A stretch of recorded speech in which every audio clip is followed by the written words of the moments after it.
Hello, I'm Charles Brewer, President of the Civil War Study Group here at Lake of the Woods, Virginia. Welcome to the recording of our presentation on March 25, 2022. Good morning, everybody. Thank you very much for coming. I knew that if we had Jack Phend as a speaker, we'd have an excellent turnout. So please silence all your cell phones. Thank you. But in any event, so here we are. Welcome. I'm Charles Brewer, President of the Civil War Study Group here at Lake of the Woods. Before I introduce our speaker, a few announcements. As in the past, we have our library boxes over here for your perusal. Because these boxes seem heavier than in the past, this is no longer a lending library, it's a taking library. Please take any volumes you want, and if part of several books in a series, take the series. And I have to say, I was actually pleasantly surprised. Greg Major over here, one of our board members, came early to help me out, lend a little bit of muscle, and I thought we were going to have two trips downstairs and upstairs because we keep the books downstairs, and we were each trying to, or we were each able to carry two boxes, so it was just one trip, and so for that I thank each and every one of you who may have taken our speaker on April 22nd in this space here will be National Park Service historian Eric Mink. We live in an area studded with multiple Civil War battlefields of note, of course, everybody knows that. Eric's presentation will focus specifically on the creation of our neighboring Wilderness Battlefield Park through the efforts of the Civilian Conservation Corps in the 1930s. So I would hope that you would come and learn about that. Our annual dinner is scheduled for Saturday, May 14th, right here in the clubhouse. As in the past, people on our contact list, most of you, will be offered the first opportunity to make reservations. An email should be sent in the first week or two of April. Also, information will appear on our website homepage shortly thereafter. Now to our program starring Jack Phend. Jack Phend is Vice President of the Civil War Study Group and a member of our board since 2016. Actually, he was a member of the board when he was elected as Vice President. He did not attend that particular meeting. There's a lesson there. Indeed. But he's done a fine job. Thank you, Jack. In addition, his stewardship of our fundraising golf tournaments in years past has allowed us to continue our installation of historical interpretive panels and other efforts without having to go through the massive effort that he's familiar with of planning and running a golf tournament. So thank you, Jack, for that.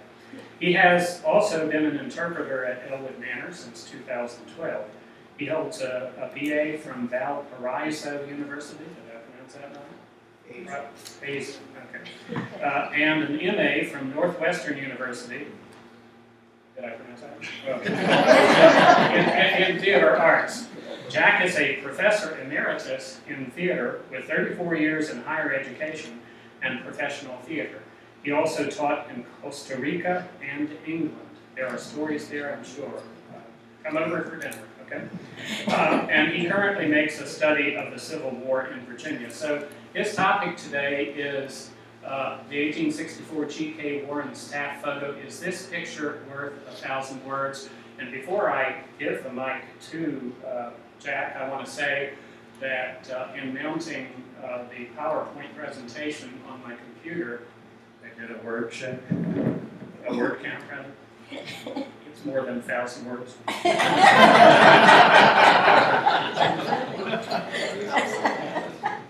Thank you, Charles, for the introduction. Can you click that in? I sure will. You let me know if you can hear me at all. Keep going. Higher. Check. Here. More. Super. How's that? Good. You want to get a little bit more? Can hardly hear More you. pain? Okay. I'll do that. I'll be right back. I'll be my own sound engineer. Okay, you tell me. Can you hear me all right? Check. Okay, this is me. Am I getting better? Yes. Okay, that sound good? All right, check. Lots of ears on. As a guy who wears hearing aids, I do appreciate this, the help and the advice. That is still okay now? Yeah. Okay. I will speak up and this one. There we go. Just there's plenty of competition. I guess we're going to get out there with the mowers. I'm glad to see that so many of you are here today. Must be in part because the spring is back, and many of the people who sometimes go traveling come back at this time of year. So thank you for coming. The title of this presentation today asks the rhetorical question: is this picture worth 1,000 words? And I would go, yeah, for sure, it is. Okay, I've been looking at this for many years since I've been over at Elwood as an interpreter. When Julie and I moved here in 2010, I barely knew that right outside my front door was an important Civil War battlefield, the wilderness, of course. But as a newly retired guy, I decided it's probably a worthy field of study, a way to spend some time in retirement, and so I've been studying since then. When I was over at Elwood, I was fascinated by how the visuals that are presented there, photographs, mostly of that time, the sketches of those wonderful Civil War artists, and the paintings which were done as a part of presenting the story of Elwood and the Battle of the Wilderness, how they made what was just a house a museum of the Civil War. And probably because my background is in theater arts, I was attracted to all of the photographs there, tried to find out as much as I could about many of them, and particularly the photo that is in question here. I want to begin before actually going to the presentation in this way. I want to acknowledge some of the help I've received, because really I have nothing new to offer you here. This is all old stuff that simply exists in various places. It's a drawing together, a weaving together of what I've learned. So I don't want to forget these people, and I want to highlight especially Bob Epps' help in finding the man who owned the place where this photograph was taken, being able to pinpoint him and learn a bit about this old Colonel John Avery. Also, after last month's meeting, when John Hennessy spoke to us about the enslaved people at Elwood and what their lives were like and what became of them after the war, I was still processing that information. I was gathering my stuff, and Greg Major, the members of our board, the Civil War Study Group, came up to me and he said, "Would you like some help about next month?" And this is me. Okay. Oh no, Greg, no, thank you very much. I appreciate that. No, I don't. Silly man. And when I got home and cleared my head, I immediately got in touch with Greg, and because there's a lot more to know. And there were a couple of these men who, because of their ubiquitous names, their common names, Charles Ricketts and George Clark, I had very little about them. I didn't know really who these guys were. And there were a lot of Charles Ricketts who were in the Union service during the Civil War. So I went to him with materials and said, "Well, here you go, Greg. Do what you can. See what you can find out." And he said, "Well, I don't know if I can help you." says, but my wife Kathy is excellent at genealogical research, and maybe she'd be willing to help. Well, thank you, Kathy. She was willing to help, and so we have a couple of stories that I think are rather compelling about these people. At any rate, and then I want to mention or highlight one other person here, and that's the last name here, Ella Jane Knock. She's at Maggie Walker High School. She's my granddaughter, and she helped me with processing some of these visual images here that I don't think I could have gotten right without her help. So I very much appreciate your assistance.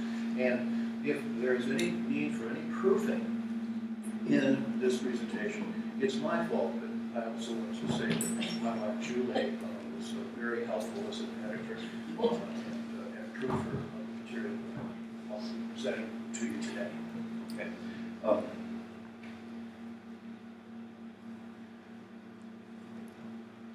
There we go. Okay, here's the photograph. Right? Now, some of you are volunteers, and I expect your help today at Elmwood, also interpreters like I have been for the last 10 years. So what do we know in this picture? Warren. Warren. Yeah, General Gouvernor Kimball Warren. Very good, Joan. Thank you. Anybody else? Which one is Warren? Oh. I may not have enough time to go all the members of the group today. But anyway, he's that guy underneath the 5. And by the way, when we speak about any of these people in these photographs, we'll speak of them as we look at them, so nobody is confused. So we'll number them later on, and that's the way we're going with numbers from left to right as we face them. So guy number 5, he's the 5th Corps. Isn't that nice? He's the 5th Corps Commander, Gouverneur Kimball Warren. Okay. Nobody else? I would imagine Robley's in there somewhere. Who? Robley? Oh, Washington Roebling. Oh, I hope for that. Washington Roebling was Gouverneur Kimball Warren's brother-in-law, right? Married his sister Emily. And together they were involved in building the Brooklyn Bridge. Nope. Actually, she did most of the work. And she saw to it, her name I is... just want to make sure that a woman did that. Well, it was done right, so a woman did it. Okay, built that Brooklyn Bridge pretty good, and it's still working, right? Yeah, so, right. Unfortunately, isn't, and that's what I was hoping. You know, we get a certain amount of information and lore about people at Elwood who were involved in the Battle of the Wilderness. I hope we'd see him. He's not there. Meade. No, the commander's not there. I think by the time this photograph was taken, neither one of them wanted to have a darn thing to do with each other. This was we'll go to where but not George Meade either. Anybody? You know this guy? Looks familiar. That's Frederick Locke, the adjutant, and when we interpret over in Elwood, or at least when I started, we used to be given a story to tell about Locke, Warren, and the Surgeon General of the Corps, John Millo, meeting in that room over there where this picture is displayed. Okay, and the story is that Warren wanted to lie about the casualties that his corps had suffered. Okay, that's the story. Okay. All right. Well, we don't know very much about these guys, so well, good. I'm glad I pursued this for a reason. That's why I only decided to. Okay. So, what do we know about this guy, Warren's War? What do we know about him as a commander? What do we know about him personally? Okay, well, we know that he had a sister, Emily, who married one of his staff members, an engineer, and map maker, Washington Roebling. Anything else? Played a key role in Gettysburg. Played a key role in Gettysburg. In fact, he was identified as the hero of Little Round Top. Right? He brought men up to that high point and the commanding location on the second day of the Battle of Gettysburg, and as a result, the battle was won for the Union. And he got himself a General's Star for doing that too. Isn't that nice? A stamp in his book. Anything else? Disobeyed orders on the mine run campaign. He disobeyed orders. Yeah, refused to attack at Mine Run down here. Well, I guess that's exactly where you'd have to go, about 6 miles away from here at the Mine Run campaign. He just said, no, flat, I'm not attacking that position. Smart decision, and it probably saved Meade from any dismissal. Well, Anything else? Meade agreed with his decision eventually. Yeah, afterward. Yeah, right, yeah. He agreed afterward, yeah. He got fired at Five Forks. And he got what? He got fired at Five Forks. Yes, Spent the rest of his life Okay. trying to. Jones says. himself. He had an ignominious fall at the end of the siege of Petersburg.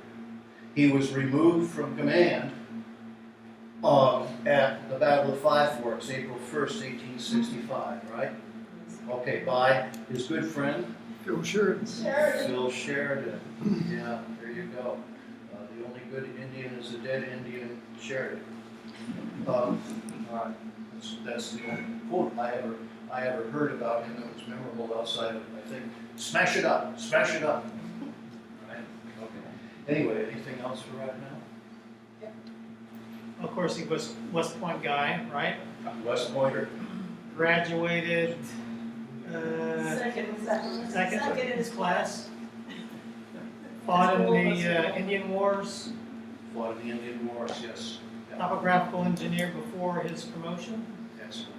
Yeah. And yes, and afterward too. Let's go to some of those things. Here he is. Okay. At the time of the military commission, the court of inquiry that was formed to clear his name after the war.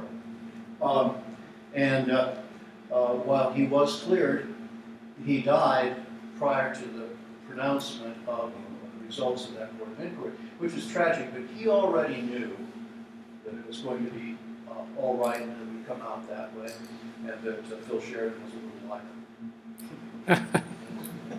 That wasn't history, that was just Jack. Okay, and here's his wife, Emily Forbes Chase Warren, who he met at a Valentine's Day ball in Baltimore, Maryland. And Warren is 10 years older than Emily, okay? She remained faithful to him and a confidant and a supporter of him. There's always a woman somewhere nearby to help you out, fortunately. Tried to preserve his good name all the way to the end of her life, too. Okay, so here he is. Yes, at West Point, graduated at the age of 20 from West Point. Also at one point was an instructor there. All right, he rode Little Round Top. And he was, as noted at Mine Run, often hesitant to attack. And that angered sometimes his subordinates, sometimes his superiors, sometimes both. And he had married Warren, his wife Emily Warren, just 2 weeks before Gettysburg, and that was probably the highest point of his military career as a commander. Okay? He had his personal limitations and his military limitations. Just thought I'd throw this up. This is a map that he did after the war. It's just a section of the topographical map that Warren drew, composed, and it's the survey that goes before it. But this map actually extends all the way from east of the Mississippi into the Pacific. This incredible detail.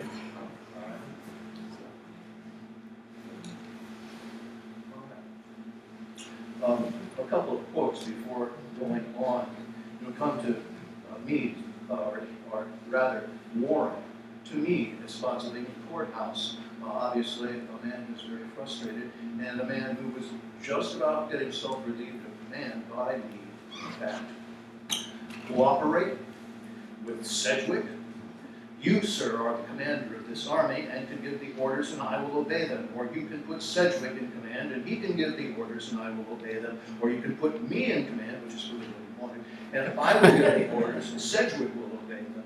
But I'll be goddamned if I will cooperate with Sedgwick or anybody else. So, so here's sort of targeted comment from me about Warren then at Cold Harbor, which is nearing the end of the overland campaign. All right. As he said, there was no officer more capable than Warren and more able. So that was right here. So, okay. There was no officer more capable than Warren, nor more prompt in acting, as long as the enemy forced him to. Warren does not seem to have effected anything in his front, except repulsing attacks made on him. And then, commander of the army, Ulysses S. Grant, who was conducting or supervising the overland campaign, General Warren had a character flaw which would not permit him to give grand command, one that would ever turn the tide of battle. He could see every danger at a glance before he had encountered it, and he would not only make preparations to meet the danger, but he would then inform his commanding officer what others should do in his support. Not really very positive statements. Okay. This is the panel that contains the picture, the information panel, in the Warren room over at Elwood. This is where I saw the photo, and you see a damaged swallowtail flag, which is the banner of the 5th Corps under Warren, and this group of men. And there's Emily and a margin of Warren himself. So there's the photo as it appears in the Warren room. Okay. Observations and questions. What do you see in this picture? What do you notice? What else?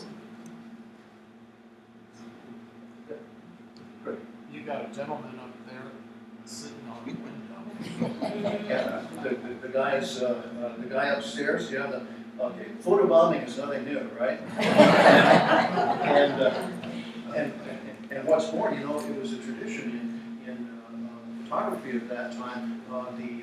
The person who actually set up the camera and was ready to take the picture would often enter the picture themselves for the purpose of scale or to identify and help to recall when that photo was taken. But yeah, so that's strange. Well, who do you think he is?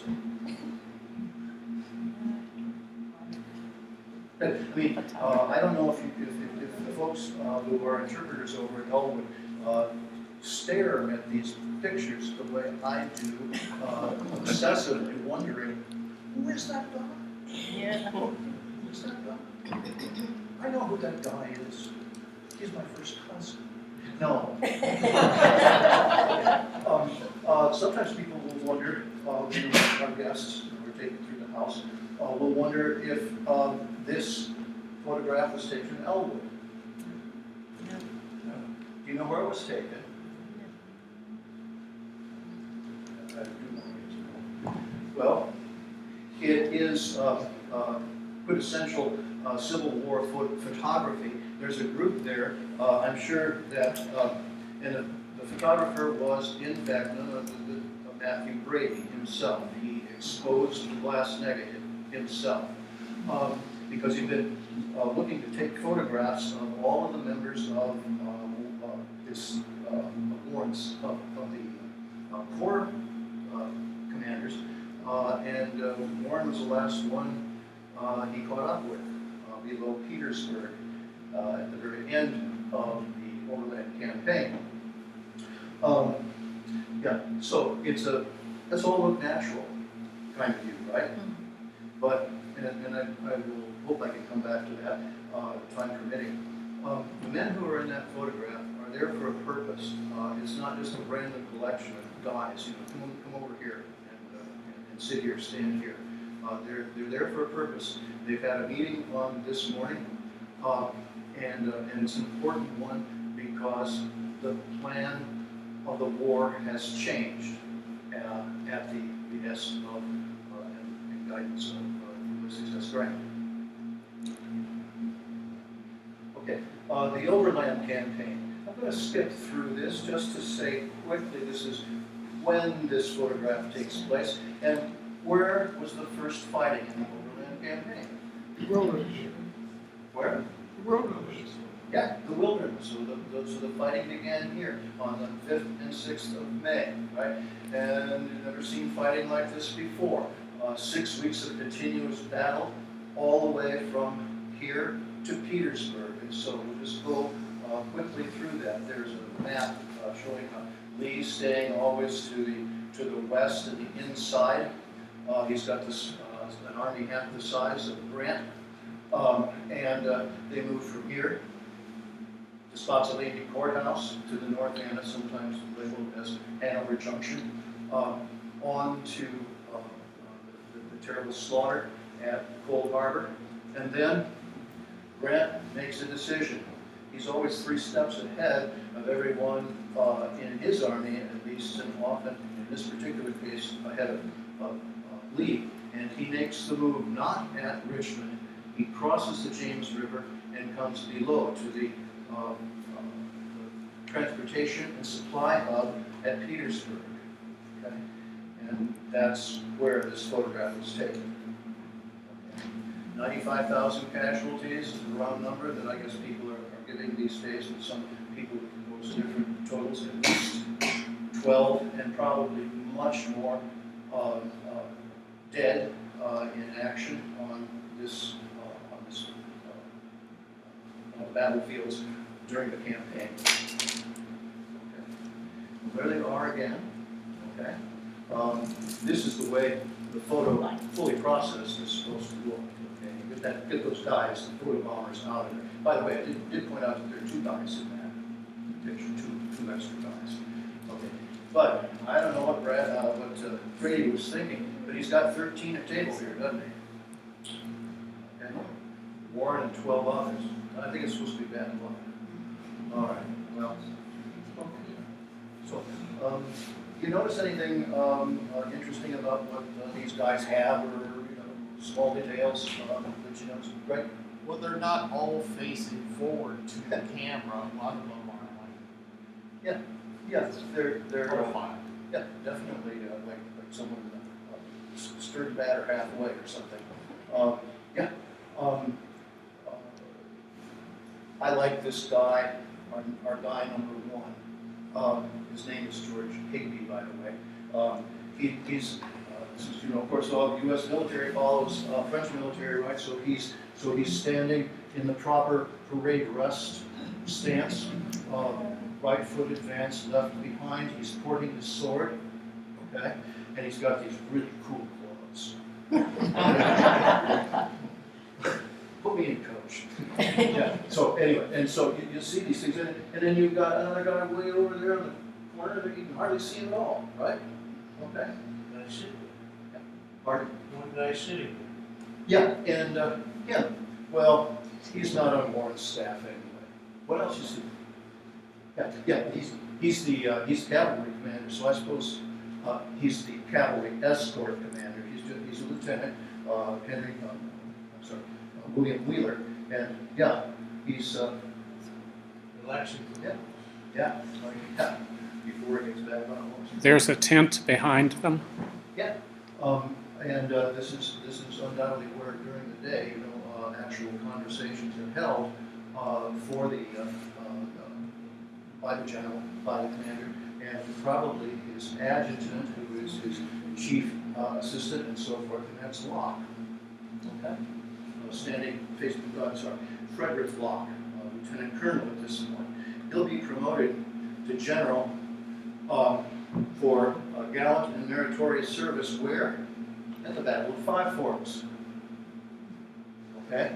And he will speak at the Board of Inquiry in Warren's support. Okay. He's a good friend. Okay. All right. We could go on. When I look at Locke, what's he got in his right hand? His pipe. Right? Yeah. And in the left hand? Orders, documents, okay? He's the guy who organizes the boss's info and so on. Okay. Oh, it's also like the oilcloth cappy on the worn by the man to number 6 guy right there next to Warren. His name is Henry Bankhead. So he's ready for the rain if it should come. Right? Okay, that's it. They were classmates at West Point.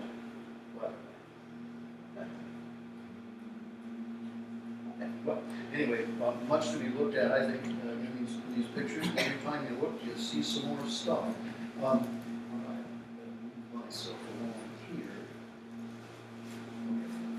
All right, I'm going to move on through here a little bit. This shows you where we are in Petersburg in one version, but I'm going to move ahead here. Yeah. Okay. So at Petersburg, correct? This very simple map will show you that this is clearly a rail hub for the Confederacy, right? The South Side Railroad coming from the left of the map up to the center. The Weldon Railroad from Weldon, North Carolina here, bringing that would be designed to bring supplies from the deeper south. There is the Norfolk and Petersburg Railroad that goes out to the coast, and the City Point Railroad that goes from Petersburg up to the place where the James River broadens out and is almost like a sound, a bay, where steamships can come. And that's, of course, where Grant chose to plant himself during the siege of Petersburg, because it's the transshipment point. And then there's the railroad that crosses the Appomattox and goes on up to Richmond. The problem with Southern rail transportation, or one of the problems with Southern rail transportation, was that the gauges on the different lines were of different sizes, so they had to have a place like this where they could transfer men and material from one line to another, and it was a mess. Okay, but a very important point there, strategic point. If you want to choke the Confederacy. Okay. Here, just another map. This is one that was done as a commercial map by Nathaniel Mickler. John Hennessy used one of Mickler's maps from just after the war. He was the chief topographer of the Army of the Potomac at the time of the siege, and then this is an after-war map. But you'll see where it says Avery House. That's where the photograph was taken.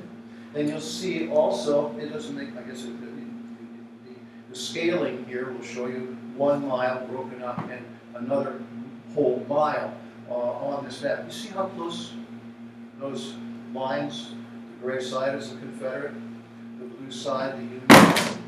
And it's a very narrow distance in between. You'll also see, this is a post-war map, you see a marking for the crater and for some of the forts that played important parts during the course of the siege, right opposite one another. So you see another black dot.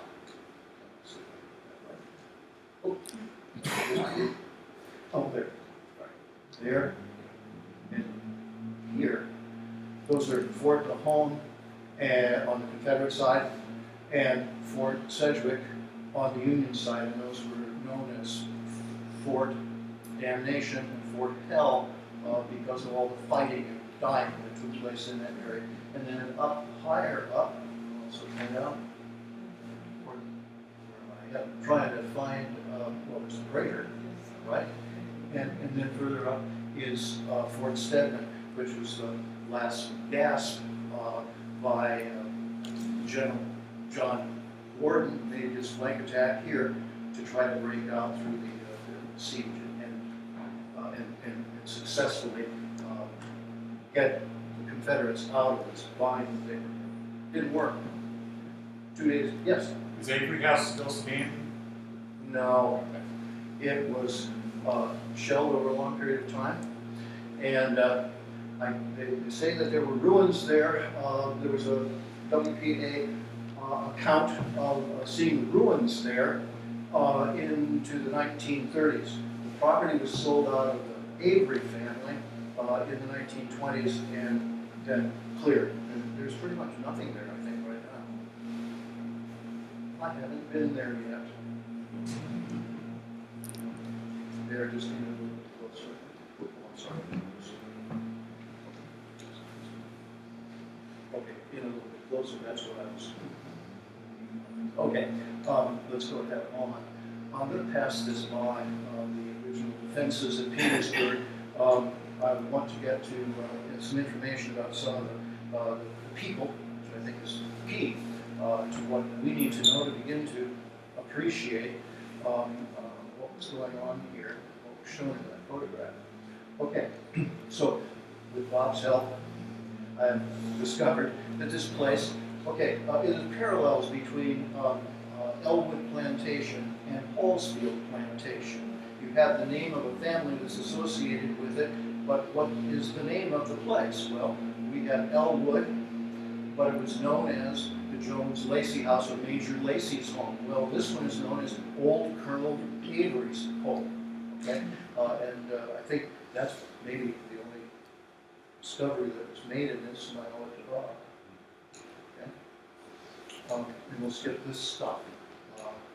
Take my word for it. Brady took the photograph. And let me see. Okay, let me go back. There we go. Yeah. I'm going to read you this description that's in one of those wonderful regimental histories that abound.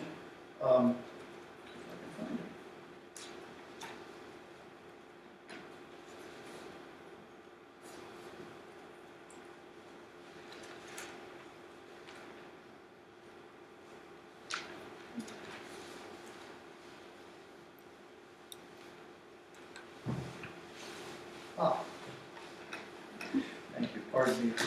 Pause. All right. This is in the history of the 155th Pennsylvania Regiment, and the title of the regimental history is Under the Maltese Cross. So they were with the 5th Corps all the way through the war. And this is the way one of the men, Manuel Dabney, described this particular location. Okay. He says, the Avery Mansion had been abandoned by its owner on the 18th of June. It was 5th Corps headquarters during the first month of the siege. It had been already damaged in action before its spacious parlors, rooms, and grounds were made Corps headquarters. It was occupied by a large retinue of commissioned officers, quartermasters, commissary, provosts, medical directors, ambulance officers, and cavalry escort, telegraphers, and signal officers, mail clerks, and servants. It did seem unkind that every night, just as the weary day parties and occupants of the mansion were seeking some sorely needed rest, the Confederate and Union batteries, artillery batteries, should at intervals break out in a duel lasting a half hour or more. Stray shells and suspended Stray shells and spent cannonballs frequently struck the old Avery mansion, penetrating the roof or window with a great noise and rousing the slumberers. In fact, U.S. telegraph operators had one of their ticking machines on the first floor destroyed by a shell. We're all okay, right?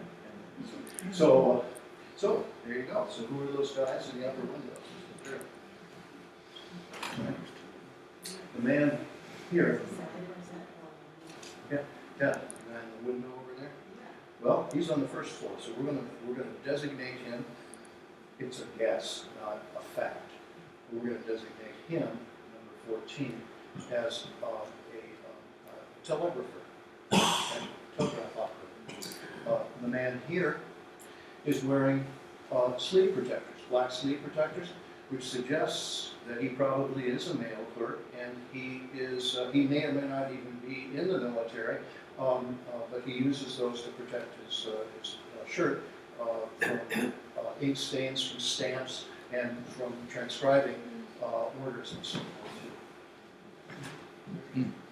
Maybe long there, just taking a breath. And it's supposed to have been a very hot day, very hot weather at that time of June. And this is, I believe, June 21st. Yeah, I'm sorry. Just curious, how long was an exposure at that time? I remember most people had to just stand still for a long time. These guys aren't too blurry, so I'm just wondering how long was Brady's exposure?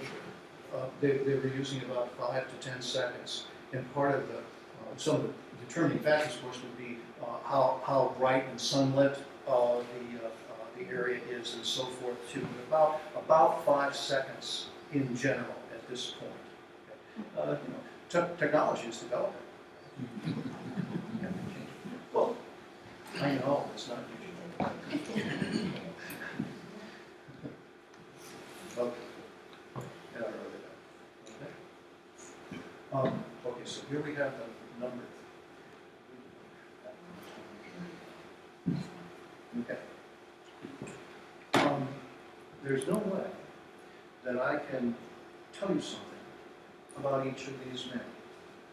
But I will get to one point in just a moment so that we have a little bit of time to share about a couple of them. Who knows, maybe I'll have an opportunity to present again someday. And the other thing is that I'll prepare some of this material in a different form so that it can be shared in a different way, and certainly people who are interpreters over Elwood, so it'll keep them from just sitting around and talking with each other.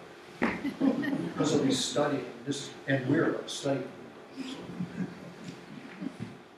Okay, so this picture turned out, let's at least get their names, about in 2017, as things do, right? It's an albumin print, and in it, it's identified as to where it is. You see the stamp in the lower corners, Brady and Washington. Okay, that's where it was processed. But in handwriting, in pencil, on this, above it says Remembrance of the Past, and down below, Headquarters, 5th Army Corps, June 1864, and it's the morning, about 10 o'clock, June 21st, at Colonel Avery's house near Petersburg. And then everybody is named. We have Lieutenant Higbee, Lieutenant Ricketts, okay? Lieutenant Warren, they're labeled ADC, they're aide-de-camps. They're people who take orders from here to there, do what their commander wishes to see done. And Lieutenant Colonel Locke, the Adjutant General, AG. Okay. Then on the other side, Lieutenant Colonel Bankhead, he's the Inspector General of the Corps. And since Bankhead was going to be expelled from West Point for excessive drinking, and Warren came to his rescue and created a pledge that all of his class had to sign, saying they would swear off drink unless they were 3 days away from the academy.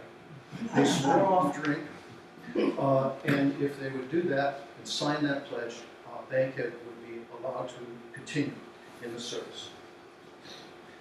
The man next to him is the shortest man, I believe. okay? But he has a really exciting life story, too. And then we have a man who's kind of, oh, and by the way, okay, so he is labeled as Captain Marvin. Okay? He's the assistant AG. Next to him, and kind of behind there with a nice beard, that's Captain Gentry, and Commander Mustard, which means he's the guy who keeps track of how many men are active and available for service, among other things, in the Corps. And then the side front, right in front of him, he's wearing a kepi, a small cap, right? That is, in fact, the Surgeon General of the Corps. That's John. He's born in France, near Bordeaux, Garonne, France. And his father was quite clearly an egalitarian and supporter of America. He named him John Jefferson Milo. Okay? So there he is. The man who faces the other way, rather simple life, farmer in central Pennsylvania. Okay? His name is David Logan Smith. And then the guy behind his name is William Finley Drum. Very interesting story, briefly. He tried to go through West Point twice, and he failed both times. Put yourself through this, okay? And so, well, it turns out that his father, Simon Henry Drum, was a graduate of West Point, and in fact an artillery instructor there, who was a contemporary of Robert E. Lee, and he was killed at the Berlin Gate of Mexico City during the Mexican War, while William was just 14 years old, and it must have had an incredible impression on him. Okay? And so he tried, but failed. When the war came, he was living in Minnesota, and he volunteered immediately, and he would go on and become a commander after the war at Fort Yates in the very corner of North and South Dakota, the western corner, not very far away from a little bit Bighorn. Okay. Fort Yates. So somebody know that name? Do you recognize that name? Yeah, Fort Yates. That's the place where Sitting Bull was slain, and it was while he was the commander at that fort. He died there 2 years later. But he was buried there, but his body had to be transferred to Arlington Cemetery because Fort Yates became the center of the Sioux, Humpapa Sioux reservation in that area. So all of the soldiers were removed, and he was buried in the end next to his father at Arlington. Okay, so and then pardon. Is Ford Drum named after that family? No. I thought so too, but I think it's named for a figure of the First World War. Am I right? Does anybody know? Yes. Yeah, I didn't know if it. Oh. Yeah. So we have our highs and lows, right? And then the last two guys in the picture, number 14 and number 15. Number 14 is a man named George Clark. Okay, he has a name that it makes him impossible to find historically. George Clark. Too many George Clark. There are hundreds of George Clarks, right? And he was born not in the United States but in Ireland, and apparently he had not been with his family. When he came to New York City, he joined a unit in New York City, one of the Zouave units, and beyond that. And but he's got good style, doesn't he? And you know something else? Just one, and I'll leave him.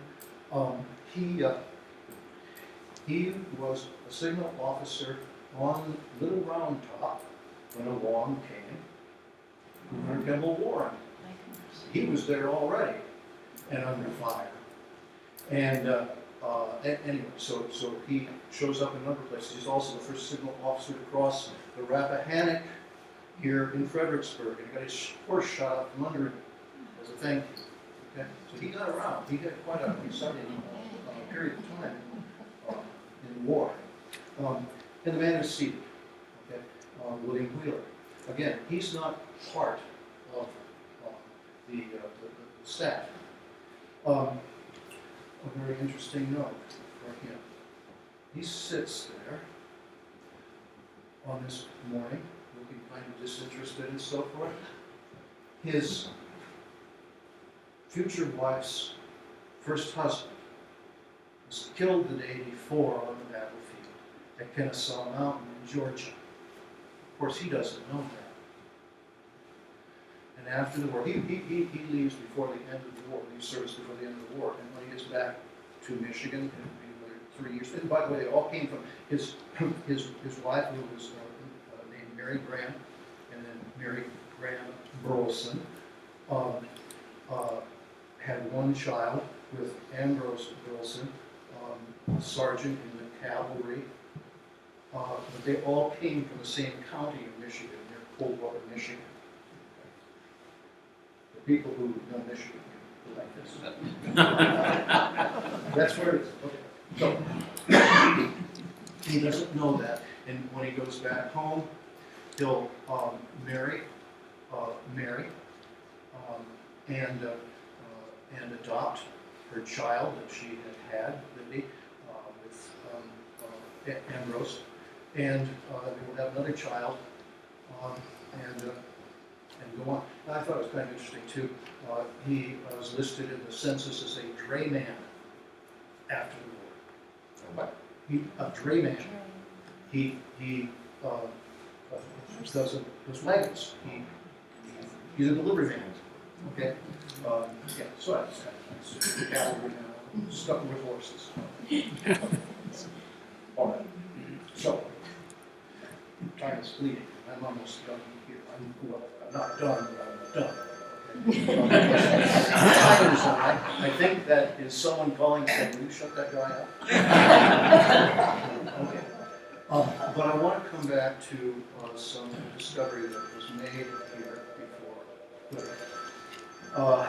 About the man who is number two in our picture, Charles Ricketts. Okay. Again, his name is hard to find. His identity is hard to find. But he was from Philadelphia. His father was named John Thomas Ricketts, and he owned a large bakery. He was quite a wealthy man. Okay? And he, in fact, supplied hardtack to the army. Okay? And I think after the war, right, Kathy? Gottfried Keebler. You recognize the name Yaw in bakery land as Keebler? Yeah. Okay. So I call it the Keebler elf here. Charles is the son of the man who then joined his bakery, the Gottfried Keebler's factory. Still exists today. Okay? We found him very active in the war. I have to go to his picture.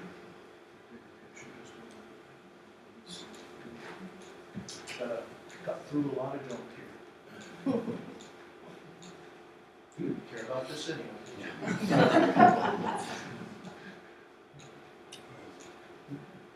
It's the place over the stuff.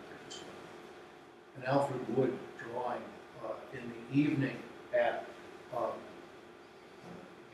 Hallsfield, Avery House. And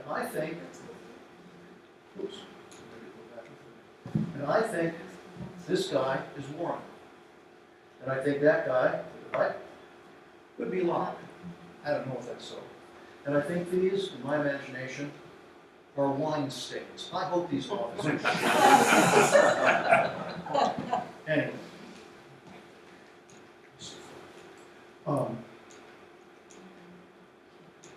Did I get there quicker if I could? Okay, walking, I'm just gonna point this out too. He's got a scar on his right cheek. He turns himself always in his pictures that way. He got shot with a mini ball in the face at Antietam, and he's lucky, of course, that he didn't die. But he's proud of that movement. Okay, and I guess I have to get this guy too before to Charles. Robert Warren. He is only 17 years old in this picture. He's Gouvernor Kemble Warren's youngest brother.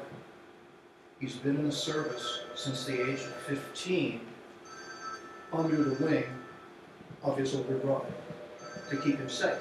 That's the idea. And Robert will, on the day that his brother is removed from command for cowardice or incompetence or both, he is promoted to major, the same rank that his brother will bear after that time until his death, because he resigns his command. He was a major general, that is, Gouverneur was a major general, but he becomes a major again. And Robert, who's only 18 years old, is a major as well. Breveted, raised for his action on the battlefield, for gallantry and meritorious service at Five Forks. Okay. Gotta skip this man too bad. Too bad. Sorry, Reconstruction story. But here's Charles. And the reason I wanted to get to this photograph is because on the kepi, the caps of men in each of the corps in each division of the corps was a symbol that was identified with. In the case of the 5th Corps, it's that Maltese cross. I don't think that's a Maltese cross to you. It's hard to see. On his hat? Yeah, on the top of his cap. Oops, sorry. Yeah, sorry. Sorry. There. I think it's like the club on a card. It's his 3rd Corps cap. And I think maybe the cap of his brother, who was killed in action. This is his brother, boy. I thought this was so exciting when Kathy showed me this picture. Does this man, do these guys not look alike? Okay. Well, they entered the service at the same time, roughly the same time, in different regiments. And Charles, in the upper corner, was at Antietam and was promoted for his action there from the 2nd to 1st lieutenant. But Charles was in the unit that was following the retreat of the Confederates. They got to Shepherdstown, which was now West Virginia, but it was Virginia at that time. And it has a bluff on the south bank, so the Confederates got up there, okay? And the Union is pursuing. The veteran units in this group, this brigade, recognize that this is a dangerous spot for them to be in. They don't have a place to retreat, so they turn around and leave. But these guys, Joseph Ricketts was commissioned just 5 days as a captain, just 5 days before this action, and he was, and they were all, and their unit was sternly told, you will not retreat, you will not run away from battle, you green troops, you will stand and fight. And what happened was, up there, so they're going up on the bluff, when at the same time the veterans are coming back and they're saying, oh, no Rebs up there, no sir, not one in sight. And they're joking to these guys, they're making fun of them. And they do go up there. And as it turns out, what's more, they're carrying Enfield rifles. Half of them fail. They fire them, nothing happens. And now, up comes A.P. Hill with about somewhere between 1,000 and 2,000 men. And this one regiment of about 300, 400 men is left up there on the top of that bluff with no way to get off. But they are not going to run away. They stand, they fight. Their colonel is wounded and taken off the field. Their major, who takes his place as commander, is wounded and taken off the field. These guys are left all by themselves up there, and they are chewed up and overrun by the Confederates. Joseph is wounded first. He's firing his pistol at the enemy. And there's a private with him named Private Abe, G-A-D-E. And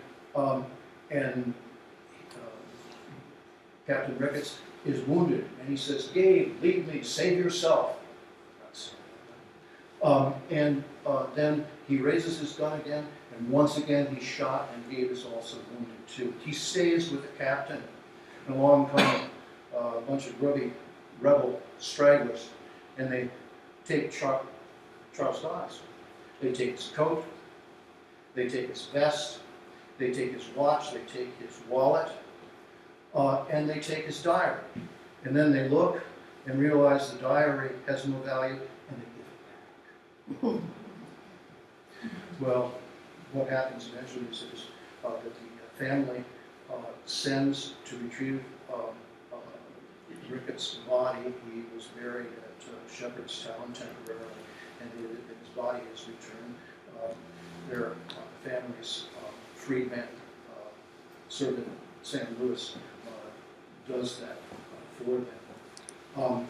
Anyway, so it's one of those tragic stories. Now, Charles survives the war.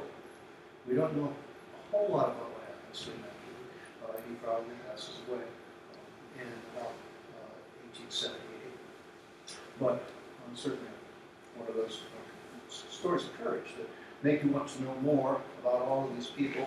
And since I'm at least out of time for now, I'm going to end here with the apologies for having had too much junk.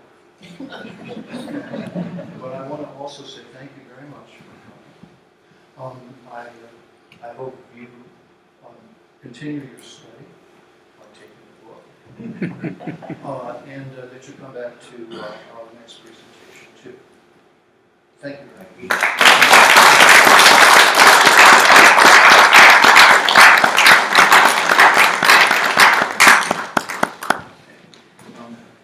Anything, any questions before you go? If you have any, you'd like to check on some of this. Oh, there he is, the man with the largest ears in the world, even bigger than mine. This is Surgeon Miller. Anyway, we'll make this information available. You had a picture of Locke later after the war. It looked like he was in full dress. Yeah. Where did he win the Medal of Honor? He's wearing the Medal of Honor. I thought that it is too. What these are, they're in the Veterans Association, right? The Grand Army of the Republic. Yeah. And I think this is a photograph, probably from one of the, like a presentation brochure. Okay. And I think, I thought that too. He was not a Medal of Honor winner. Yeah, it just looks exactly like it. Yeah, and one of them is the Maltese Cross. But I think it's strictly sort of honorific. That's where it's fancy words. Good question. Well, anything else?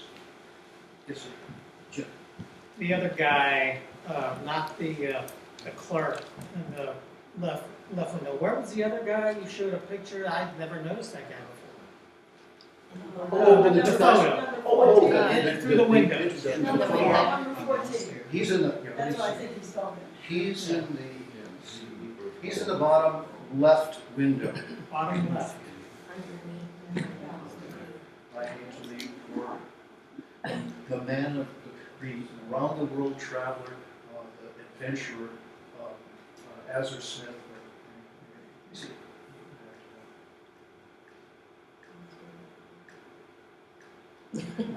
Yeah, sorry. I can't get back to it right now. But What was he? What was his? What is it? That's where the telegraphers were. Okay. And of course, one of the things that was going on at this, the reason these guys are there. This is the shift from the campaign, the moving campaign, to the static siege. And so all of these guys have to be brought together to know what is needed and how they're going to have to react in the future as opposed to what they've been doing in the past. So it is a moment. Well, thank you very much. Thank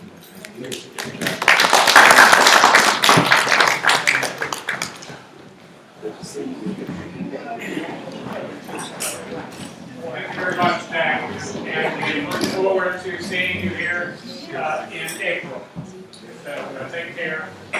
And the date in April again Is April 22. Before you go, please remember to visit our website often, civilwarstudygroup.org. We make every attempt on a regular basis to provide informative content. Thank you for visiting, and God bless.